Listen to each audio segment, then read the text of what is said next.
Hello everyone and welcome to the Vortex, where lies and falsehoods are trapped and exposed. I'm Michael Voris.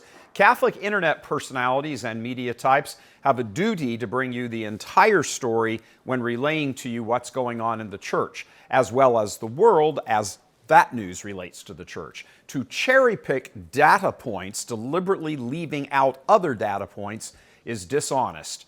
With the exception of straight-up lying, like CNN and others engage in, there's essentially little difference in that reporting philosophy. Even in the legal world, there is a requirement that if the police or prosecutors come across information that weakens their case and is favorable to the defense, they have a legal obligation to hand over that information to the defense. The point is to arrive at the truth, and nowhere should that be more applicable than in so-called media circles in the Catholic world. But too often we find straight-up commentary, as well as commentary thinly disguised as news, showing reckless disregard for the entire truth. This is especially true in what is not relayed to you.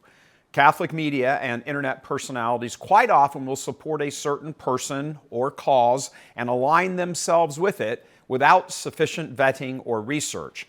It's kind of a populist reporting that really isn't reporting at all, at least not in any professional sense of the word. The recent Frank Pavone story is a classic example. Big-name conservative Catholic outfits and individuals trampled all over each other, championing his cause, jumping on the bandwagon, pounding their chests as defenders of yet another good and holy priest. Whether they did this as just a knee-jerk reaction uncritically going along with it, or more calculatingly saw it as a chance to push a narrative that makes them look good by association, we don't know, and it's not the point. What we do know is that either of those avenues displays a woeful lack of regard for their supporters, for you. And as it turns out, with the revelations emerging after Pavone's laicization, those outfits now have egg on their face, and they deserve to have it. That's what happens when you either unthinkingly or calculatingly rush to push a cause and report only some cherry-picked information. Again, that underlying philosophy, which is the order of the day in many Catholic media circles, undercuts their credibility, and it raises all sorts of questions about other celebrity priests or causes whose bandwagon these same internet personalities and media outfits support and push. You, the viewers, are beginning to ask more questions to examine what you are being told is the story. And we know this because we're seeing the Great Awakening, the red pilling now beginning regarding reporting in the Catholic world. We're now getting more emails and comments, not to mention having private discussions with others who are also beginning to see all of this. For example, to give a spin on unapproved apparitions, in some cases debunked apparitions or highly questionable apparitions or so-called mystics, and treat these like they are facts is dishonest or completely uninformed. It's an insult to viewers to bring so-called experts on the air and speak about these types of things as though they are simply true without asking any tough questions. But this is what Catholic viewers, thankfully, are beginning to awaken to. And there is a desire on the part of some in Catholic media to avoid tough questions around causes or people they support because they have tied their entire business enterprise to these types of stories. It's the end of the world. We're in the end days. The church is no longer the church. The list of baseless claims goes on and on and on. And any interview and daily news that can be seized upon which helps push their narrative is immediately news. Are the alleged apparitions, for example, at Garabandal worth an honest story? Maybe, but not without also presenting everything questionable about them.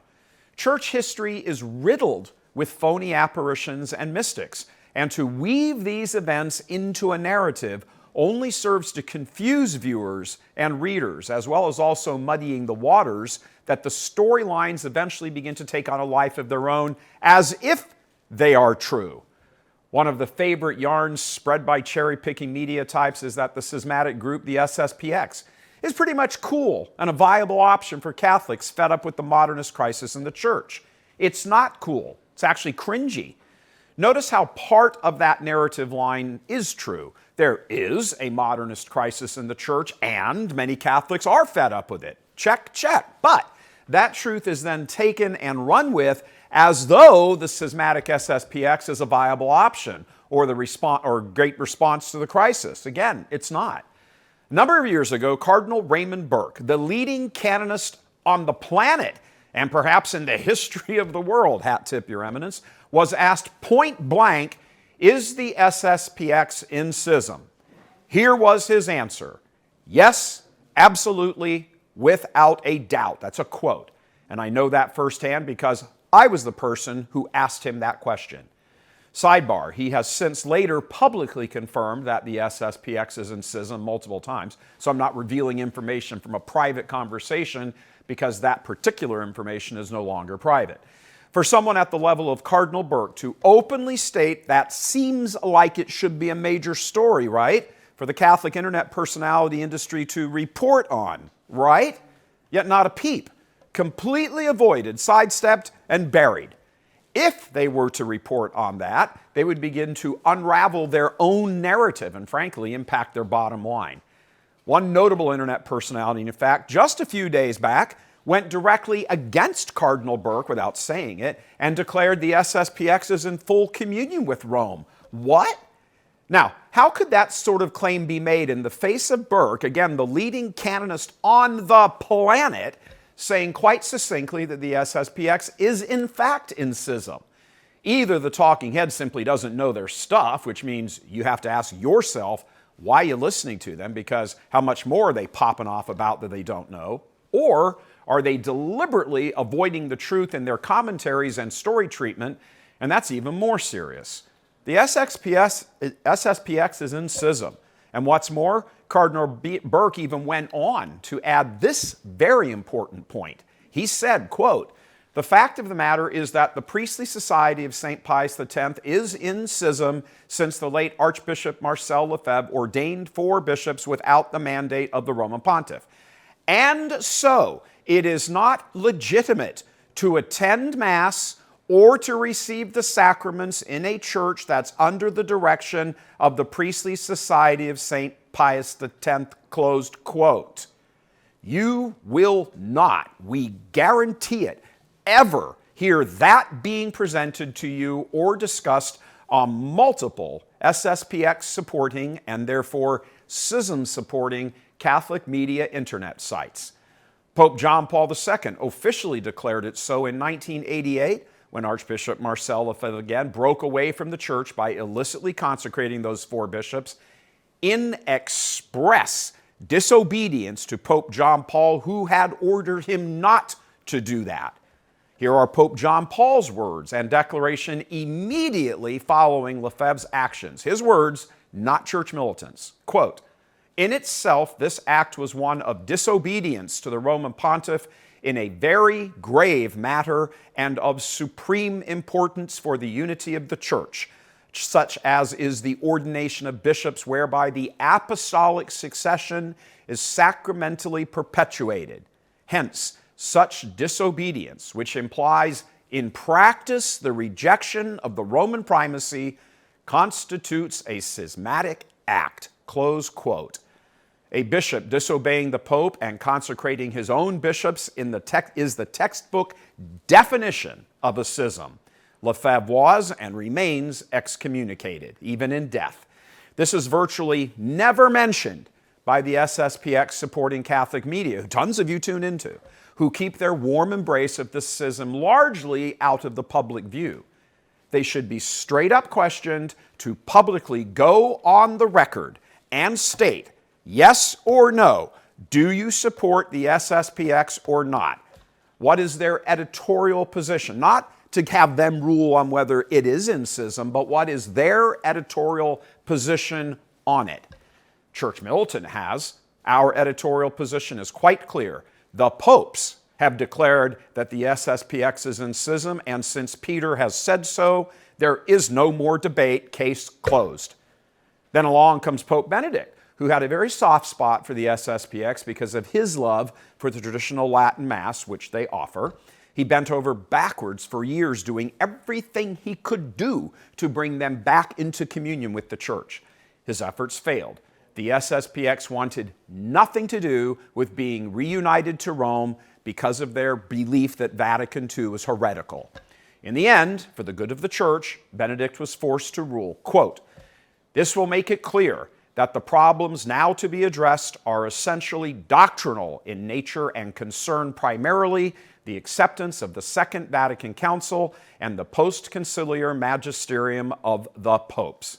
And then he added this: "The fact that the Society of St. Pius X does not possess a canonical status in the Church is not, in the end, based on disciplinary, but on doctrinal reasons." Remember, this is Peter talking. "As long as the society does not have a canonical status in the Church, its ministers do not exercise legitimate ministries in the Church.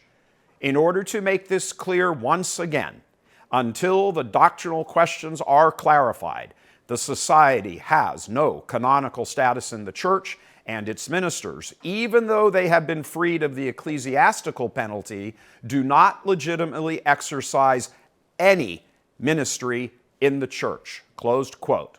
For those of you keeping score at home, papal condemnations of the schismatic society, that's 2. Again, none of this is ever presented to you by the viewers or listeners by multiple Catholic media types who simply choose to avoid this discussion.